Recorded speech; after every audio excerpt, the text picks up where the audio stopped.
संत तुकाराम महाराज गाथा अभंग क्रमांक 50। अभंग क्रमांक 50। आहा कटा त्यांचे करीती पितर, वंशी दुराचार पुत्र झाला। गळेची ना गर्भ नव्हेची का वांज, माता त्याची लाज लावा पापी। परपिंडे परद्वारी सावधान, सादरची मन अभ्यांग्याचे। न मळिता निंदा चाहडी उपवास, संग्रहाचे दोष सकळ। पर उपकार पुण्य त्या वावळे, विषाचे ती किले दुंगी मरे। तुका म्हणे विटाळीचीच तू मूर्ती, दया क्षमा शांती नातळे त्या।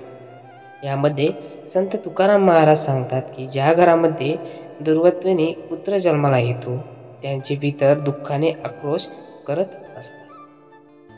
अशा पुत्रांचा त्याच्या मातेच्या उदरात असतानाच गर्भपात का झाला नाही, त्याची माता वांज का राहिली नाही, अशा पुत्राला तिने का बरे जन्म दिला, अशा अभाग्याचे मन सतत परपिढ्या परनिंदा करण्यात रमते।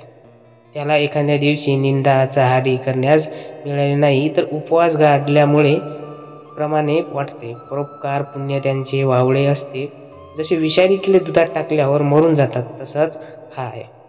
संत तुकाराम महाराज म्हणतात, असा मनुष्य साक्षात विटाळाची मूर्ती असतो।